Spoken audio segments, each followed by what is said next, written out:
أعوذ بالله من الشيطان الرجيم بسم الله الرحمن الرحيم.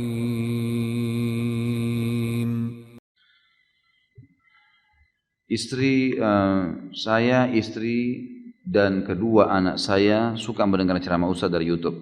Dan saya ikhtiar setiap Rabu datang ke Blok M Square untuk mengaji langsung dengan Ustadz. Pada kesempatan ini saya ingin bertanya terkait investasi yang saya sisihkan untuk alokasi pendidikan kedua anak saya di masa datang. Saat ini anak saya yang pertama berusia 9 tahun kelas 3 SD dan yang kedua berusia 6 tahun TKB. Pada tahun 2013 saya mengikuti instansi asuransi ya. Baik, nggak usah disebutin nama asuransinya ya. Dalam program syariah. Premi yang dibayarkan per tahun 6 juta. Sudah 3 kali saya store sehingga total 18 juta rupiah. Akan tetapi di tahun pertama ada biaya apa ini? Baik, sebesar 75% dan hanya 25% dijadikan sebagai investasi sehingga ketika pembayaran premi pertama 6 juta sejumlah 4.500.000 menjadi biaya. Hanya 1,5 juta yang jadi investasi. Di tahun kedua dan seterusnya 100% menjadi investasi. Singkat cerita, dari 18 juta yang sudah di store, hanya tinggal 10 juta dana yang tersedia sekarang. Dan itu pun kalau sekarang dananya saya tarik, ada biaya pembatalan polis sebesar 70%. Sehingga hanya akan ada sebesar 3 juta rupiah. Kalau asuransi syariah ini saya tutup sekarang. Jadi ini asuransi syariah ya. Pertanyaan, bolehkah saya lanjutkan pembayaran premi ini 5 kali lagi sampai tahun 2020 agar tidak terkena biaya pembatalan polis? Padahal sekarang saya ragu kenapa asuransi syariah ada biaya-biaya seperti ini. Tentu saja boleh ya. Kalau misalnya mau dilanjutin karena dianggap mudarat lebih besar, boleh saja. Tetapi ini sudah bukan asuransi syariah. Dan dari awal saya bilang subhanallah, asuransi ini nggak ada yang syariah ini. Susah mau disyariahkan. Ini kalau asuransi syariah begini, kalau orang batal polis kena 70%, ini zalim ini, gharar, double gharar malah. Ini kalau ada bahasa lain luar biasa. Dan teman-teman sekalian, berhenti asuransi, berhenti. Enggak usah berasuransi ini teman-teman. Maaf saya bahasakan ini. Karena ini selalu ditanyain berulang-ulang. Asuransi itu hanya menjanjikan hal yang tidak terjadi mayoritasnya. Nanti kalau tabrakan, nanti kalau rawat nginap, nanti kalau anak Anda sudah dewasa, kalau mati sebelum dewasa. Kalau besok kita mati sekeluarga, kita nggak tahu. Atau asuransinya yang habis semuanya, kena bakar, hangus, dan seterusnya. Untuk apa teman-teman sekalian? Untuk apa? Mayoritasnya semua mendapatkan keuntungan. Asuransi ini perusahaan yang besar untungnya di dunia, gitu kan? Karena memang dari sekian banyak orang yang klaim, berapa orang yang klaim? Coba antum lihat, sedikit sekali yang klaim. Dan berapa banyak orang dari zaman dulu miliaran manusia tidak ada asuransi hidup. Kenapa antum kayak ketakutan? Jadi yang dijual jasa ketakutannya, gitu kan. Nanti kalau begini, nanti kalau begini, nanti berapa kali telepon saya tuh, telepon datang, minta waktu, luar biasa dikejar-kejar. Begini, begitu, begini. Saya bilang saya nggak ikut. Kenapa Pak? Haram dalam agama. Hanya saya bilang begitu. Haram. Oh ya haram ya Pak. Iya. Assalamualaikum ditutup semuanya. Habis sudah dibilang saya nggak mau ikut. Kenapa Pak? Kenapa Pak? Dikejar terus. Nggak bisa.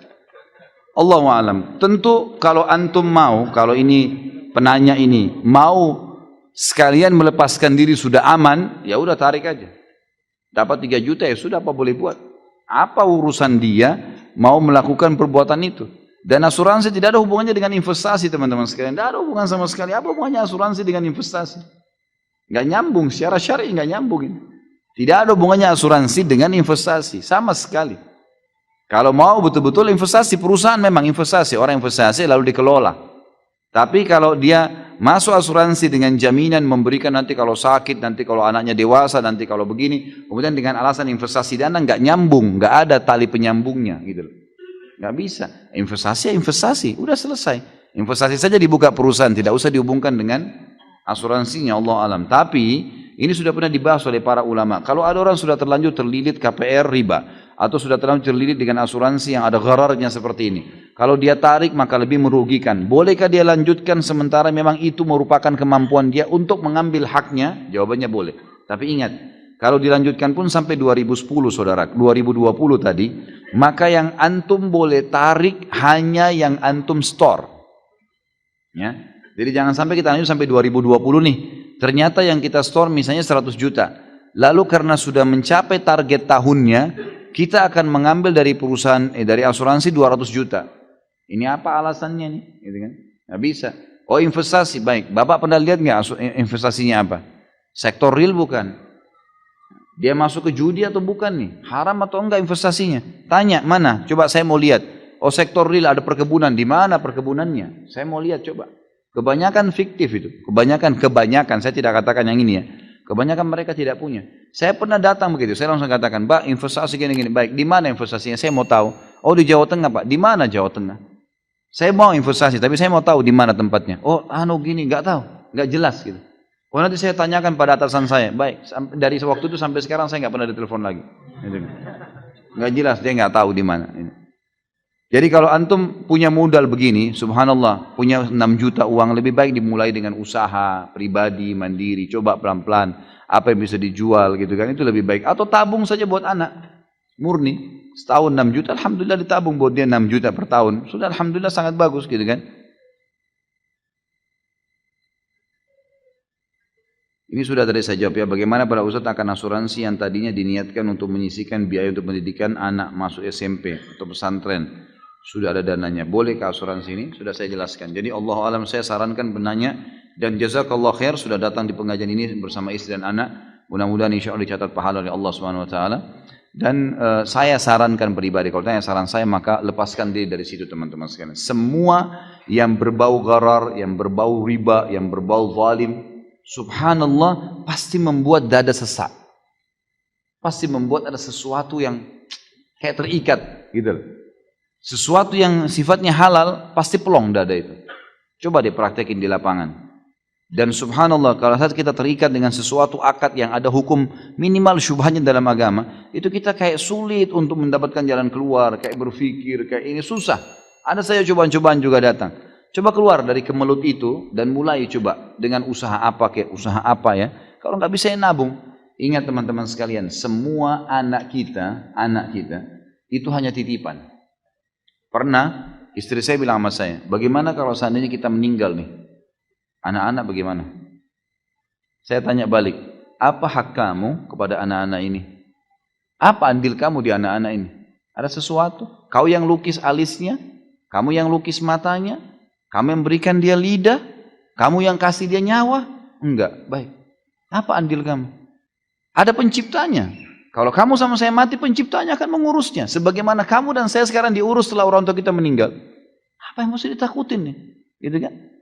Jadi tidak usah terlalu jauh ke depan sana teman-teman sekalian. Bukan saya larang ya untuk punya sesuatu masa depan yang cemerlang, bukan. Tapi cemerlang yang jelas secara syar'i.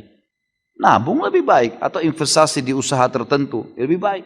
Jadi kan kita yang bukain usaha. Kalau tidak tabungin sampai insya Allah punya modal. Kalau antum bisa kasih 6 juta per tahun, anak antum sekarang masih SMP. Anggap 6 tahun ke depan, 6 kali 6 sudah ada 36 juta kalau dia tamat SMA. Itu masya Allah sudah luar biasa itu, gitu kan? Mungkin bisa bantu biaya sekolahnya ataupun mungkin dia nanti bisa dipakai sebagai modal. Mulai dia berusaha masuk pasar, dia coba kenal dan seterusnya, itu lebih baik. Sedangkan kita mayoritas. Sedangkan kita banyak. Kita banyak. Berapa jumlah umat Islam di Indonesia? Tapi apa yang bisa dilakukan umat Islam? Seharusnya mereka mewarnai negeri ini.